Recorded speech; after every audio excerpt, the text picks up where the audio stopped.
విఠల్ గారు, ఇప్పుడు service commission సంబంధించి ఒక నిర్ణయం తీసుకుంది అప్పీల్ చేయాలని చెప్పి. ఇంకోవైపు ఇవాళ గ్రూప్ 1 ర్యాంకర్స్ ప్రెస్ మీట్ పెట్టారు. వాళ్ళ ప్రెస్ మీట్ చూస్తే కూడా రెండు వైపులా కదిలిస్తుంది. అంటే ఇప్పుడు ఒకసారి 563 మందికి ర్యాంక్స్ ఉద్యోగాలు వచ్చిందని అయిన తర్వాత ఇప్పుడు మీరు సెలెక్ట్ కాలేదు అని అంటే వాళ్ళ మానసిక పరిస్థితి కూడా మనం అర్థం చేసుకోవాలి. ఎట్లా దీనికి ఇబ్బంది? ఎందుకంటే 563 మంది 563 నిజంగా అవకతవకలు జరిగాయి అనుకుందాం. అందరూ కూడా ఆ విధంగా వచ్చిన వాళ్ళు కదా, మెరిట్ ద్వారా కూడా సెలెక్ట్ అయిన వాళ్ళు ఉంటారు కదా. ఎగ్జాక్ట్లీ.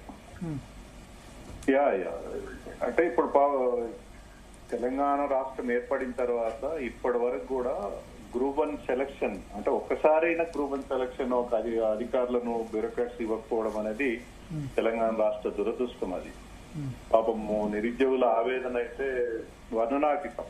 వాళ్ళు దశాబ్దాల కాలంగా వారు పరీక్షలు ప్రిపేర్ కావడం, ఎగ్జామ్స్ రాయడం, మళ్ళీ క్యాన్సిల్ కావడం, పేపర్ లీకేజ్ కావడం, మళ్ళీ ఎగ్జామ్ పెట్టడం, మళ్ళీ క్యాన్సిల్ కావడం, పర్టికులర్ గ్రూప్ 1 విషయంలో ఈ విషాదం కొనసాగించబడుతుంది. సరే, ఇప్పుడు అభ్యర్థులు సెలెక్ట్ అయిన అభ్యర్థుల మనోవేదన అర్థం చేసుకోవచ్చు. ఎందుకంటే వాళ్ళు మెరిట్ లో చాలా మంది మెరిట్ లో కూడా సెలెక్ట్ అయింటారు, కాదంటాం. దాని వాళ్ళ అభిప్రాయాన్ని కూడా మనం కాదండి. సెలెక్ట్ కాని వాళ్ళ అభిప్రాయం కూడా ఇప్పుడు కాని వాళ్ళు ఎవరైతే ఉన్నారో కోర్టుకు వెళ్ళడం, కోర్టు వాళ్ళకి అనుకూలంగా కొంత తీర్పు ఇవ్వడం. అంటే కోర్టు చెప్పింది ఏంటంటే సింగిల్ బెంచ్ కోర్టు అనేక రకాల లోపాలు ఇందులో కనిపిస్తున్నాయి. వాల్యుయేషన్ లో ఇంటిగ్రిటీ లేదు, ఆనెస్టీ లేదు, ట్రాన్స్పరెన్సీ లేదు, మోడరేషన్ మెథడ్ ఫాలో కాలేదు. ఇవన్నీ చెప్తూ మళ్ళీ రివాల్యుయేషన్ కి ఆర్డర్ చేసింది కోర్టు. 8 months లో రివాల్యుయేషన్ చేయాలి, కాకపోతే రీ ఎగ్జామ్ అన్న పెట్టమని ఒక సీరియస్ అలిగేషన్ సర్వీస్ కమిషన్ పైన పెట్టింది. సో దానిపైన అప్పీల్ వెళ్ళడానికి ఇటు సర్వీస్ కమిషన్ నిర్ణయం తీసుకుంది. సరే, అప్పీళ్లు అభ్యర్థులు వెళ్తారు, తర్వాత ప్రభుత్వం వెళ్తా ఉంది. అంటే ప్రభుత్వం అంటే సర్వీస్ కమిషన్ వెళ్తా ఉంది. డివిజన్ బెంచ్ లో ఏం జడ్జ్మెంట్ వస్తుందో మనం వేచి చూడాలి. ఏదైనా ఇది కాలయాపన. అప్పటి వరకు ఈ డివిజన్ బెంచ్ ఆర్డర్ వచ్చేంత వరకు కూడా, జడ్జ్మెంట్ వచ్చేంత వరకు వీళ్ళకి అపాయింట్మెంట్ ఆర్డర్స్ ఇవ్వరు. ఒక రకంగా చెప్పాలంటే డివిజన్ బెంచ్ ఏ రకంగా జడ్జ్మెంట్ వస్తుందో తెలియదు.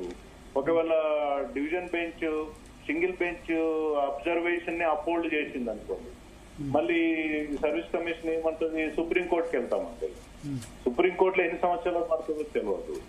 మరి ఎన్ని సంవత్సరాలు కావాలి ఒక సెలక్షన్ కి? సెలెక్ట్ అయిన అభ్యర్థులు కావచ్చు, సెలెక్ట్ కాని అభ్యర్థుల మనోవేదన కూడా అర్థం చేసుకోవచ్చు. చాలా మంది తెలుగు మీడియం విద్యార్థులు మాకు వాల్యుయేషన్ సరిగ్గా చేయలేదు, మేము నష్టపోయినామని వాళ్ళ బాధని అర్థం చేసుకోవచ్చు. ఏదైనా ప్రభుత్వం అంటే ప్రభుత్వం in the sense service commission తప్పిదాలు అంటామా లేదా ప్రభుత్వ నిరాకృతి అంటామా, ఇది ఏదైనా కానీ ఒక దురదృష్టకరమైనటువంటి జరుగుతా ఉంది ఈ సంఘటన.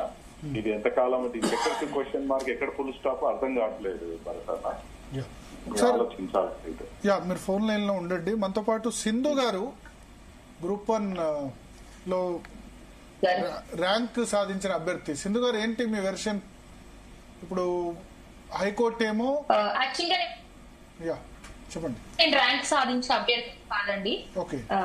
నేను మెయిన్స్ ఎగ్జామ్ రాశాను. అన్ఫార్చునేట్ గా నేను ర్యాంకర్స్ లో లేను. రాశాను, మెయిన్స్ ఎగ్జామ్ రాశాను. హైకోర్టు నా వర్షన్ ఏంటి అంటే, చెప్పండి. డెఫినెట్ గా మేము జడ్జిమెంట్ ని వెల్కమ్ చేస్తాము. జడ్జిమెంట్ ని మేము వెల్కమ్ చేస్తున్నాము. ఎందుకు అనంటే అసలు టీజీపీఎస్సీ లో జరిగిన ఇర్రెగ్యులారిటీస్ అనేటివి ఆ జడ్జిమెంట్ తో బయట పడిపోయినాయి. అంతకు ముందు వరకు స్టూడెంట్స్ ఏం మాట్లాడినా గానీ అవి కేవలం ఆరోపణలుగానే మిగిలిపోయినాయి. కానీ ఈ రోజు సింగిల్ జడ్జి ఇచ్చిన జడ్జిమెంట్ తోటి అవన్నీ నిజమని తేలిపోయింది. సో ఇప్పుడైనా మేము ఒక ఎగ్జామ్ రాసిన అభ్యర్థిగా నేనేం చెప్తాను అంటే, డెఫినెట్ గా మాకు మెంటల్ స్ట్రెస్ చాలా ఎక్కువ ఉంటుంది. మళ్ళీ ఎగ్జామ్ రాయాలంటే like minimum 6 to 7 months of preparation అవసరం ఉంటది. దానికి తగ్గట్టుగానే మెంటల్ స్ట్రెస్ కూడా ఉంటది. కానీ బట్ స్టిల్ మేము ఎగ్జామ్ రాయడానికి వీఆర్ రెడీ అనే చెప్తాను. బికాస్ ఇప్పుడు ఆల్రెడీ సెలెక్టెడ్ క్యాండిడేట్స్ అయినా వాళ్ళకు కూడా బాధ అండ్ ఇబ్బంది ఉంటాయి. కాకపోతే ఏంటి అంటే ప్రాసెస్ తప్పు అన్నారు కదా. ప్రాసెస్ తప్పు అన్నప్పుడు ఆ తప్పుల్ని యాక్సెప్ట్ చేస్తూ ముందుకు పోవడం కరెక్ట్ కాదు కదా. సో ఆ ప్రాసెస్ అనేది కరెక్ట్ చేయాల్సిన బాధ్యత ప్రభుత్వం మీద ఉంటుంది, ఎట్లున్నా టీజీపీఎస్సీ మీద ఉంటుంది. సో ప్రాసెస్ తప్పన్నప్పుడు మేము ఆ తప్పు ప్రాసెస్ తో ముందుకు వెళ్ళడానికి అయితే సిద్ధంగా లేము. డెఫినెట్ గా ఇబ్బందినైనా మేము ఎదుర్కొంటాం. కానీ మాకు కరెక్ట్ వేలో రైట్ లాస్ట్ గ్రూప్ ఎక్కువ మందికి లాస్ట్ గ్రూప్ అనేమో లీకేజ్ అయింది, లీకేజీ లేకపోతే వాల్యుయేషన్ రిలేటెడ్ మిస్టేక్స్, అంటే వాల్యుయేషన్ లో అందరినీ సాటిస్ఫై చేయలేము, అది ఇది ఒకటే ఘటన కట్టకూడదు, అందుకనే మేము డివిజన్ బెంచ్ కు వెళ్తామని ప్రభుత్వం వాళ్ళు చెప్తున్నారు. సాటిస్ఫై చేయడం కాదు కదండి, అట్లీస్ట్ ఎవాల్యుయేషన్ ప్రాసెస్ దానికంటూ కొన్ని గైడ్ లైన్స్ ఉన్నాయి, రెగ్యులేషన్స్ పెట్టుకున్నది కమిషన్ అనేది. సో ఆ గైడ్ లైన్స్ అనేటివి ఫాలో చేయాలి కదా, అవి ఫాలో చేసినట్టు ఎక్కడ కూడా మనకి జడ్జిమెంట్ లో కనిపించలేదు. ఫస్ట్ థింగ్, ఆల్రెడీ ఇప్పటికి 3 times ప్రిలిమ్స్ ఎగ్జామ్ రాసామండి.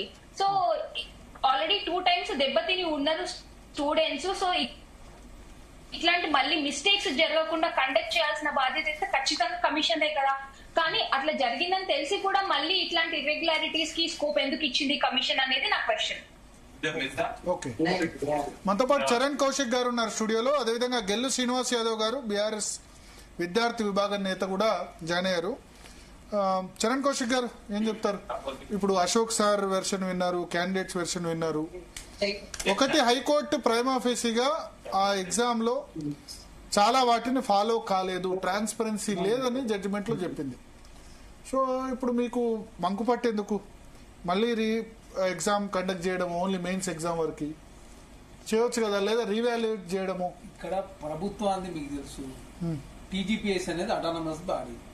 అదే కాక గతంలో 10 సంవత్సరాల కాలంలో అటానమస్ బాడీగా కొనసాగలేదు, కేసీఆర్ నిర్ణయాలు మాత్రమే జరిగినాయని చెప్పేసి ప్రభుత్వం భావించి టీజీపీఎస్ ని యూపీఎస్సీ తరాలో అదేవిధంగా జరగాలి ఎగ్జామ్స్ కావచ్చు, అదే పేపర్ లీక్ అని చెప్పేసి ప్రభుత్వం భావించింది. దీనిలో అవినీతి జరిగిందని చెప్పి కోర్టు చెప్పలేదు చూడండి. కాకపోతే కోర్టు విమెన్స్ కాలేజీలో పీసీఆర్ మిగతా వాళ్ళు మ్యూట్ చేయండి, మిగతా ఎవరైతే మాట్లాడుతున్నారో వాళ్ళు మ్యూట్ చేయండి.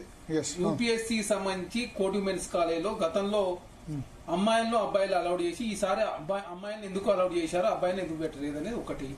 అదే కాకుండా వికలాంగులకు సంబంధించి అంటే హైదరాబాద్ చివరిలో అంటే అవుట్స్కర్ట్స్ లో ఎందుకు సెంటర్ అలాట్ చేయాల్సి వచ్చింది. అదే కాకుండా 3rd, 2nd ఫ్లోర్లలో ఎందుకు వారిని వాళ్ళకి సెంటర్ లో ఎందుకు అట్లా అవకాశం ఇచ్చారని చెప్పేసి అడిగిన ప్రశ్న.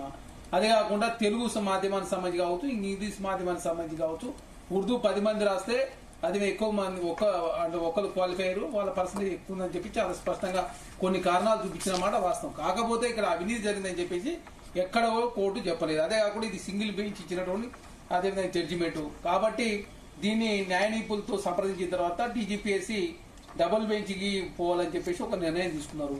అదే కాకుండా ఈ రోజు చూస్తా ఉన్నాం, పేరెంట్స్ సంబంధించి ఏదైతే సెలక్షన్ అయినటువంటి క్యాండిడేట్ కావచ్చు వాళ్ళ మా సర్టిఫికేట్ వెరిఫికేషన్ అయినాయి కాబట్టి, అదే కాకుండా మాకు సమాజంలో కొంత ఇబ్బంది అవుతా ఉంది, 3 కోట్ల రూపాయలు పెట్టి ఉద్యోగాలు కొనుక్కోని చెప్పేసి పెద్ద ఎత్తున చర్చ జరుగుతా ఉంది. కాబట్టి మేము కష్టపడి ప్రెస్ మీట్ ప్రభుత్వం పెట్టించిందంటారు ఇవాళ విద్యార్థులతో, అన్ని వాళ్ళే చెప్తారు. ఎందుకంటే ప్రజాస్వామ్య డెమోక్రటిక్ వేలో ముందుకు పోతుంది కాంగ్రెస్ ప్రభుత్వం. ఎక్కడ కూడా మీరు చూస్తా ఉన్నారు, ఓన్లీ ప్రెస్ మీట్ పెట్టండి, ఓన్లీ ప్రెస్ మీట్ పెట్టండి, బట్ డిబేట్స్ కు మాత్రం పోవద్దు, ఎందుకంటే ఏదైనా మాట్లాడితే మళ్ళీ ఇబ్బంది అని చెప్పారట. ఎందుకంటే మనం కూడా గ్రూప్ 1 సెలెక్టెడ్ క్యాండిడేట్స్ కూడా వాళ్ళ వెర్షన్ వినిపిద్దామని అనుకున్నాం, బట్ జాయిన్ అవుతా అన్నారు. కానీ సడన్ గా ఇప్పుడు ఏం చెప్తున్నారంటే అడ్వకేట్స్ వద్దని చెప్పారు, డిబేట్ లో పాల్గొంటే మళ్ళీ ఏమన్నా ప్రాబ్లం అవుతుంది, ఒక దాని బదులు ఒకటి మాట్లాడితే కనుక ప్రాబ్లం అవుతుంది, ఓన్లీ అక్కడ వరకే రెస్ట్రిక్ట్ అయినారు. ప్రభుత్వానికి ఈ టీజీపీఎస్సీకి సంబంధించినటువంటి ఈ ఏదైతే సర్టిఫికేట్ వెరిఫికేషన్ అయిన వాళ్ళు కావచ్చు, అదేవిధంగా మిగతా వాళ్ళ విషయంలో ఎక్కడ కూడా రాజకీయ ప్రమేయం